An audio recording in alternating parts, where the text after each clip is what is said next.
So since the end of 2020, I have seen everything basically throughout Sword and Shield, Scarlet the Violet and the Mega Evolution era. Without too much further ado, I want to dive into the video straight away. It will be a short one, but I want to at least say in advance of this video, thanks to everybody who has been watching my videos and my YouTube shorts as well. That is really much appreciated. I really create those videos for fun. I put a lot of effort in it as we're starting to look at some of these Pokemon cards that I collected over the last few years, basically 5 to 6 years.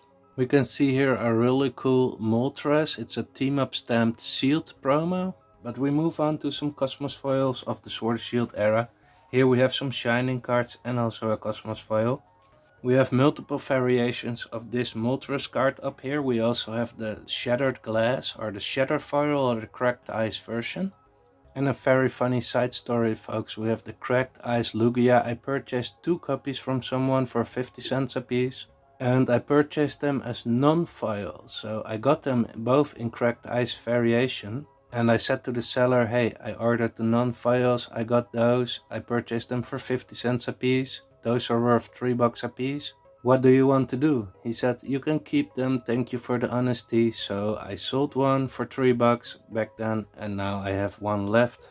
This binder is at least 5 to 6 years old. Obviously you have seen the front and the back of the binder. It is in pretty loved condition in general.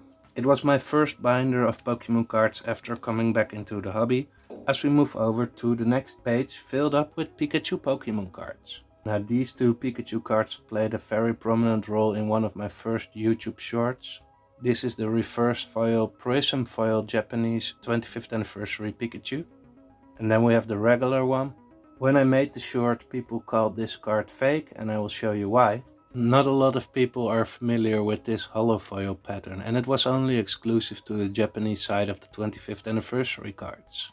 It became a thing later on in my collection journey as well. I have this card in PSA 10 now too. Then we have 2 different Detective Pikachu Pokemon cards, also variations that you were not able to get in the set itself, I believe. One is from a collection box and the other one is from a special event pack, I believe. Now here we have some of the coolest cards from my collection. There are different variations of the Shining Legends Pikachu.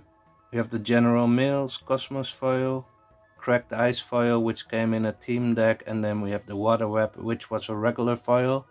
But this card was not released in any form of holo foil in the regular set except for the reverse foil that we have as well. The only one that I miss currently is the McDonald's variation.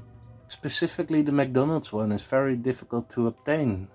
So these 2 pages were filled up with Charizard Feast, Charizard V-Stars, etc. Japanese and English. Over the years I have sold multiples of those and we move on to my EX era, the 2016 EX era I might say, regular ultra rares. So we see the Rayquaza coming back in the new upcoming 30th anniversary set. I've talked about in my previous video there was a Mega Zygarde in here, but I have been selling off some of these cards. I had a couple of duplicates of this one, but I sold them off 3 years ago probably. In 2023 a friend of me purchased this Alakazam in PSA 10 condition and a PSA graded card as well for $40 only. I think on Card Market that goes for about $250 right now, I'm not sure. And we move on to the Radiant Pokemon cards. Really cool story that I talked about before, but I think it is still really relevant. A lot of people might have not seen this card before. If you can take a closer look up here, it is signed by someone. And this card has been signed by the winning world champion of the London 2022 World Championships.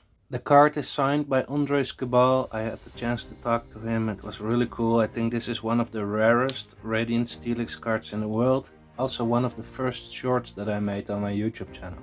Does it add any significant value? Well, it might do over time. At this moment I am not charged for the signature, but I don't charge people for the signature either, but I'm not selling the card at all, so yeah. To me it had a lot of value and I got the signature for free, so yeah, make of it what you want. Moving on to the next page, we have the Radiant Venusaur and the Blastoise and Eevee. So I talked in my previous episode a little bit about this Eevee as well. I had an opportunity to buy these collection boxes very cheap of the Eevee.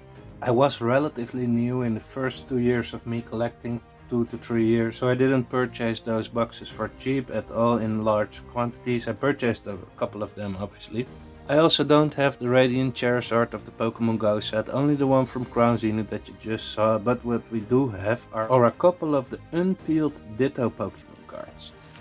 So for the people that have not seen it before, here right to the set logo you have a little Ditto stamp. So this is a peelable card. If you pull the sticker from the front of the card, you get a Ditto card. And to many of you that might sound like a joke, but it is true. One of those weird gimmicks that Pokemon only has released once by now. I sold a couple of those cards over the years.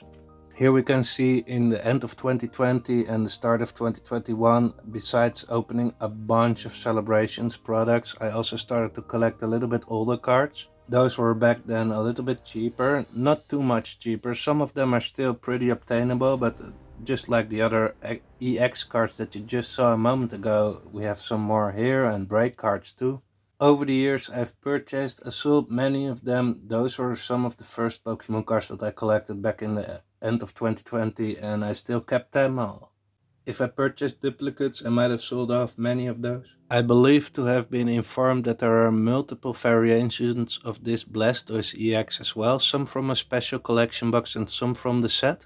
And some error or some special variation is really expensive and rare, but it appears mine is just a regular one. It is supposed to have a different type of holofoil pattern. So there we have Misty's Determination. I planned on purchasing these entire pages full with Brock's and Misty's, but it never came to it. I just have a copy of each, maybe 2 or 3 copies somewhere. The Heart Gold, the Soul Silver era. Here we have the Blastoise again with the same, I believe it is the same holofoil pattern, but I can't be sure. The experts let me know in the comments. When I collected this unknown card, you can see I put the sticker on their low population. It only had a population of 3. It is a reverse foil, also Heart Gold, Soul Silver. So back then when I collected these cards, I was already busy with looking up those pops. I intended to grade it, but I didn't see any value in that and I didn't want to sell it anyway, so I just put it in my binder. So here we have a really awesome Feraligatr artwork, one of my favorites. And I will never forget collecting all these cards when I started to come back into the hobby. We have some 4th place Malamar and Magcargo cards. We have some World Champion deck promos here. And we have some more World Champion deck promos here. And then we start to get to my Zapdos collection. So you can really see when I came back into the hobby in 2020, I collected a lot of older cards, but not vintage cards, but a little bit of the mid-era cards. I believe we have the Zapdos of Lost Thunder. Then we have a lot of the tag team Pokemon cards, Sky Legend in Japanese. Then we have the sealed stained glass birth promo in the binder here. It was 20 bucks maybe, I don't know. And some of the evolutions, regular foil and the reverse foil cards. Now I've purchased a lot of these WP promos sealed, and I purchased one apparently that was not sealed and I put it in my Zapdos collection. Here it might see as a couple of bulk cards, and they might be, but they are still really valuable to me. I purchased some for 50 cents to 80 cents, but I was really into collecting those cards back then. And actually today we have a card to add to my Zapdos collection binder. So the first card in a couple of years at least that I will put in this binder. Let's just put it up here for now. In the meantime, I have collected a lot more Pokemon cards and Zapdos cards in general that you will see in upcoming videos, so stay tuned. If we turn over the page, we have some of those amazing rare Pokemon cards from Shining Fates and Vivid Voltage. I wanted to collect them all. A friend of me has them all in PSA 10. He picked them up in 2021 actually, so he has a really good gain on his Pokemon cards, I believe. We have some of those really cool reverse foil Play It leak promos. Awesome cards. Arcanine is one of my favorites that I own at the moment. Delibird has been in my top 20, top 50 Pokemon cards and Pokemon in general as well for a really long time. Really cool, awesome Pokemon. But on the next page we will see probably my real favorite. Yeah, of these Play It promos, the Steelix is one of my favorites at least. Skarmory and Dialga are cool as well. But some cards that I put more attention to at the moment I started collecting were the cards from Cosmic Eclipse. We have the Charizard, Lieutenant Surge Magnemite, Flannery, Lana, I wish there was a Mellow card as well. We have Jasmine Steelix, beautiful card. Of course the Akari and Pikachu. This card is pretty expensive at the moment. I purchased this one for about $6 or so. I purchased many, but I happen to sold them all over time as well. And then we have some more of those trainer galleries. The Roserade and Gardenia is really cool. Abomasnow by Mitsuhiro Arita. We have the Joy and Blissey card. Really awesome card. Nurse, Joy and Blissey. Moving over to some really cool tag teams. I think everybody has been waiting for this page. Yeah, there might still be a video on my channel where I show off where I purchased all these cards or what my plans are with them in the future. And I just purchased them for a couple of bucks each. I put them in the binder, never watched them again, never looked at them again. As I said before, all these cards, all these tag teams are created by Mitsuhiro Arita. That was one of the main reasons for me to collect all those cards. That is also one of the reasons that I haven't purchased all the alternate arts of them. I was really heavily basically into collecting Mitsuhiro Arita Pokemon cards. This one must be heavily in demand right now with the 30th anniversary right around the corner. This one had been very playable is what I heard.